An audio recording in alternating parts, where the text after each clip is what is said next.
Olá, seja bem-vindo a mais uma edição do programa Mãos Solidárias, aquele momento na programação da TV Câmara em que a gente mostra histórias do bem, histórias positivas, histórias que lembram a gente que apesar de tudo ainda existe gente boa fazendo coisas boas por aí.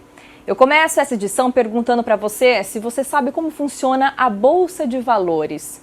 A Bolsa de Valores mesmo, aquele mercado financeiro que fica na capital paulista, onde se concentram as vendas de ações e títulos, onde a moeda valoriza, desvaloriza, valoriza, desvaloriza de novo. Hoje eu estou aqui para contar que Campinas também tem sua própria Bolsa de Valores, mas não estou falando de economia não, estou falando da história da ONG Bolsa de Valores Humanos, que é o nome dessa instituição que a gente vai conhecer hoje e que também investe, só que de uma maneira diferente, investe em pessoas. Aqui comigo no Mãos Solidárias está a idealizadora e gestora do projeto, Larissa Coelho. Larissa, nesse projeto as pessoas, no caso, representando as moedas, não desvalorizam, Seja bem-vinda, obrigada pela participação. Nós que agradecemos a oportunidade de falar um pouquinho da nossa ação, voltada justamente a um público muito especial para nós, Quando a gente fala em Bolsa de Valores Humanos, a gente tira os papéis do mercado e coloca o papel de cada um na sociedade, de construir uma sociedade mais justa e mais solidária, Então, a gente, quando cria a Bolsa de Valores Humanos, a gente tem a ideia de fazer uma jogada com a Bolsa de Valores, mas para um investimento humano, que a gente sabe que só papéis e só uma economia forte não resulta necessariamente numa sociedade mais justa, mais solidária, mais equânime, e é essa a nossa busca, tentar trazer essas possibilidades e essas oportunidades para esse público especial que a gente atende.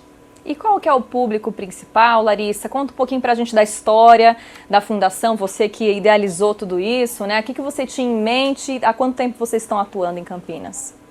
Então, nossa associação, ela nasce de uma observação de voluntários que atuavam em serviços de acolhimento institucional em Campinas. As pessoas conhecem esse serviço de acolhimento mais pelo nome de abrigo. Mas abrigo é uma das modalidades dos serviços de acolhimento, De acolhimento institucional de crianças e adolescentes. Então, são crianças que chegam a esses serviços de acolhimento por determinação judicial e porque sofreram violações importantes nos seus direitos. Então, abandono, negligência, violência psicológica, física, abusos de toda ordem. Então, não são questões menores, são questões realmente importantes que fazem com que essas crianças precisem ter um espaço de proteção, de cuidado, que aquela família de onde ela veio, de alguma maneira, não conseguiu ofertar. Então, nesse momento, o Estado chama para si essa responsabilidade e traz para esses espaços de cuidado essas crianças e esses adolescentes. Então, a gente fazia algum trabalho voluntário nesses abrigos, um trabalho de brincadeira, eram trabalhos lúdicos lá ali dentro, e eu, particularmente, saía sempre muito incomodada com questionamentos, dizendo, bom, eu estou saindo daqui, mas e a vida dessas crianças? Elas crescem rapidamente, qual é o investimento que se faz nelas, especificamente, porque o investimento para elas precisa ser maior do que o investimento de crianças que vivem em famílias, em contextos familiares. São crianças que muito precocemente viveram traumas importantes e que, portanto, o investimento nelas precisa ser redobrado, A começar pela saúde mental. Como é que uma criança que chega retirada de uma família, muitas vezes ela nem sabe direito por que ela está lá, porque a gente tem que lembrar que toda criança que chega a um acolhimento, o sonho dela é voltar para a família, seja essa família qual for, Então, como é que a gente cuida da saúde mental dessa criança? E essa foi uma preocupação que eu comecei a ter fortemente, quer dizer, o que a gente vai fazer para possibilitar essas crianças sublimarem essas questões que elas atravessam, esses traumas, essas crises, para que elas possam ter oportunidade, inclusive, de fazer cursos, porque uma criança que está ocupada emocionalmente em tratar dos seus traumas, não adianta você ofertar outras coisas, a gente primeiro precisa cuidar dessa ferida.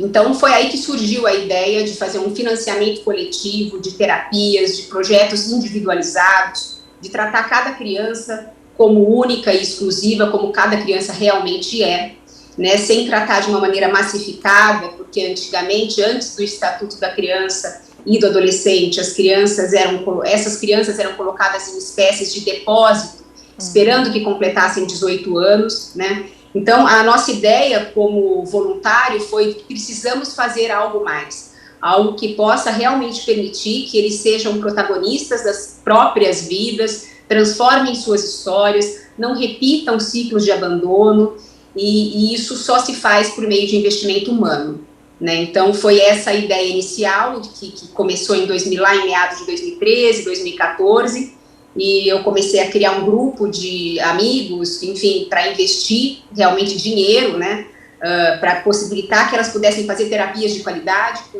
profissionais realmente experientes, e aí a gente começou, então, a perceber que a gente precisava de uma rede mais forte, e que a gente só poderia fazer isso por meio de uma associação, transformando aquilo que era uma ideia de amigos em algo formal, que tivesse um propósito, um objetivo delineado.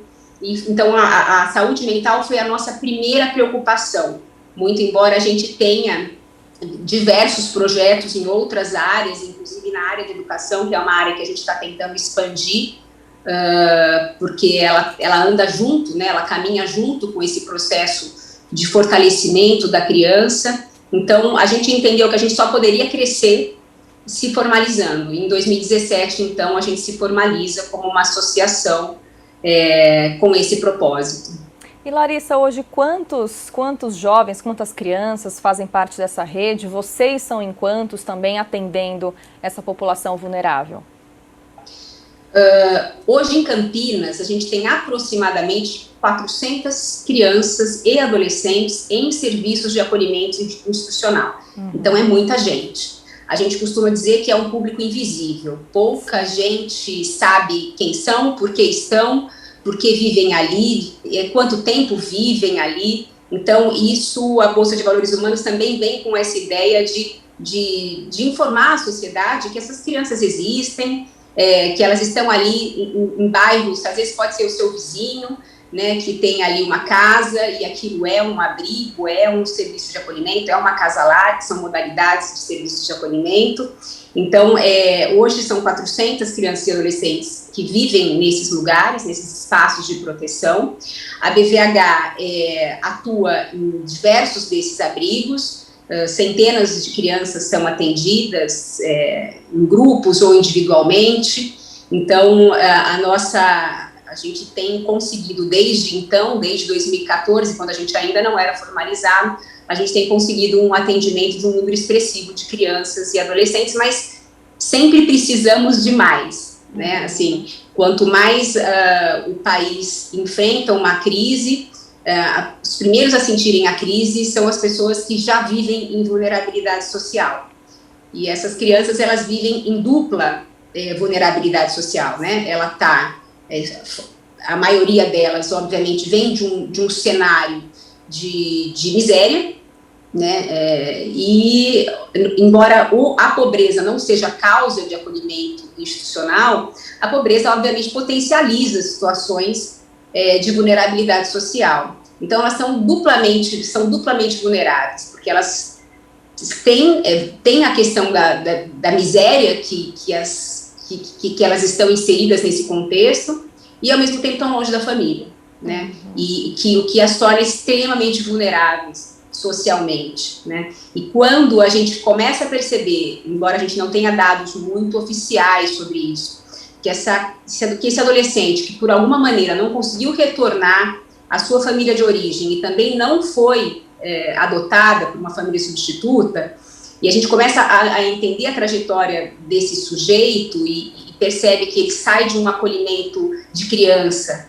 e acaba indo para um acolhimento de indigentes, isso é muito, muito chocante para nós, né? E a gente se pergunta o que faltou nessa trajetória, né? E é essa a ideia. Faltou investimento em muita coisa, em saúde mental, em educação, em oportunidade, capacitação profissional, que anda tudo junto, tudo isso anda junto. Não adianta eu tratar essa criança como se ela fosse segmentada, tudo anda junto, inclusive cuidar da família de onde ela veio. Então, hoje a BVH, ela cuida desse público, crianças e adolescentes em serviço de acolhimento, dessa família de onde ela veio, que é importante cuidar dela, porque pelo Estatuto da Criança, a nossa opção número 1 é que essa criança e esse adolescente retornem à sua família de origem. Então, se essa é a opção número 1, nós precisamos fortalecer essa família para que ela tenha condições de receber essa criança novamente. Obviamente que em casos de abuso sexual, esse tipo de coisa, a família realmente é retirada desse cenário de retorno. Mas o que a gente tem hoje, o cenário maior que a gente tem hoje, de numérico, é de negligência. Então, quando uma família reaprende a cuidar, porque a gente tem que entender que uma mãe ou um pai que não conseguiu cuidar, geralmente foram filhos que não foram cuidados. Exatamente. E é aí que a gente fala do ciclo do abandono e do ciclo da violência. Eu cuido como eu aprendi, eu cuido de alguém como eu aprendi a cuidar. E se eu nunca aprendi a cuidar, dificilmente eu vou conseguir cuidar do filho que eu terei. Então, a nossa ideia é cortar esse círculo e tornar um círculo virtuoso, né? Ensinando essa família a cuidar, trazendo oportunidade para essa família pensar, refletir se é isso mesmo, o que ela passou quando foi criança, essa mãe, esse pai, será que é isso que ele quer para o filho? E tudo isso é um trabalho imenso, né? Um trabalho hercúleo, você lidar com vidas humanas. E sem culpabilizá-los. É muito fácil a gente culpar um pai e uma mãe. Com certeza. É muito simples. Mas quando a gente para escutar a história dessas pessoas, talvez a gente se torne menos julgador e entenda que a questão, ela antecede, ela é transgeracional, a gente fala, ela vem de geração para geração. Então, a ideia da Bolsa de Valores Humanos é, sobretudo, cortar esse círculo da violência, esse círculo do abandono. Larissa, no site de vocês, aliás, eu vou deixar aqui para o pessoal que quiser acompanhar, é o bolsadevaloreshumanos.org.br, tem a aba Contato, tem ali a aba Como Ajudar. Queria que você deixasse o seu recado final para as pessoas que, assim como eu, que estou aqui entrevistando você, e fiquei muito emocionada com essa história, que também estejam assistindo essa entrevista e queiram ajudar, queiram fazer alguma diferença na vida dessas crianças, desses jovens. Qual é o caminho, o que a pessoa pode fazer para ajudar? No site, a gente tem ali o contato, há várias formas de ajudar. A gente tem hoje um Bazar BVH, por exemplo, que é a nossa grande fonte de recursos, por meio do qual a gente consegue financiar diversos projetos. Então, tem gente que gosta de ajudar com o seu tempo, né? Entre em contato com a gente, porque a gente tem algumas divisões dentro da associação. Nós trabalhamos hoje só com voluntários, são voluntários que tocam a nossa associação. Então, a gente está sempre precisando de pessoas interessadas e engajadas e que acreditam nessa transformação social. Então, manda um e-mail lá no contato, no site tem detalhado.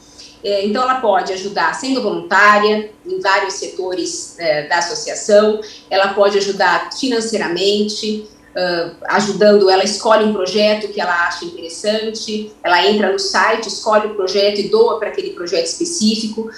Em cada projeto que a gente coloca no site, a gente conta mais ou menos a história que levou o serviço de acolhimento a pedir aquele projeto para aquela criança específica.